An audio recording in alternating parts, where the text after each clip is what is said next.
Let's underpaint, but more specifically, let's do the Mary Phillips technique. I'm gonna talk about it as the Mary Phillips technique because I'm just talking about in the steps that she does it. Because I believe she likes to use just moisturizer as a primer. I'm gonna go in with two. I'm gonna go with the Divine Skin from Pat McGrath. Make sure I get my under eyes. Now I'm gonna go with this moisturizer. This is from Refer. So then she gets her contour. I'm using this Makeup by Mario Soft Sculpt shaping stick in medium dark. She grabs it on a brush that's kind of like this shape. And then she just draws it on wherever she wants. So she's not putting the product directly onto the skin. She's getting it on the brush and putting it onto the skin just to, I guess, have more control over it.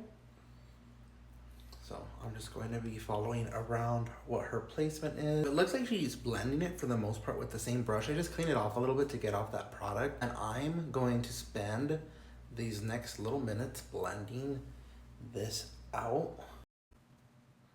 I feel like the nose is gonna look the most drawing. This is the Patrick Ta 4 Contour 3 brush. And it looks like she goes in this type of placement, and connecting her brows to her nose. I will say this is a very nice brush to do this with. I like that nice straight line. Next we're gonna go with concealer, and this is the Natasha Denona High Glam concealer, and it kind of looks like the placement. Does place it on with a brush. I'm going to use this Refer brush to blend for 36. This is what we look like, but trust now. Trust.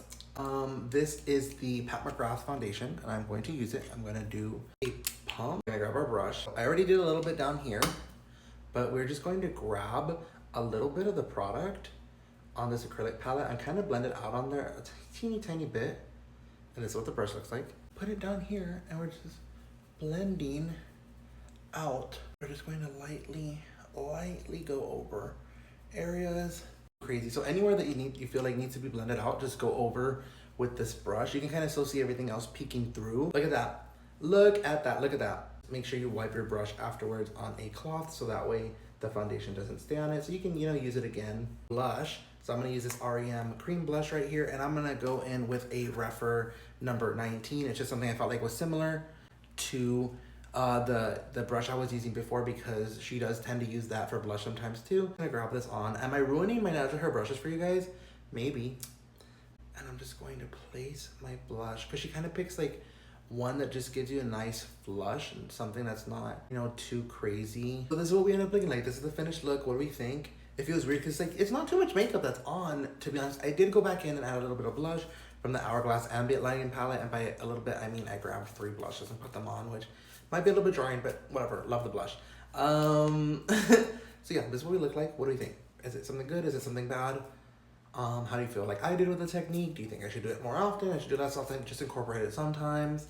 I thought it was fun. It's a little like jarring to like see it in those steps, because it's like, oh my god, it's so tan, and then all of a sudden the concealer's on. It's like, it's so light, but the foundation really does like go in and like fix it.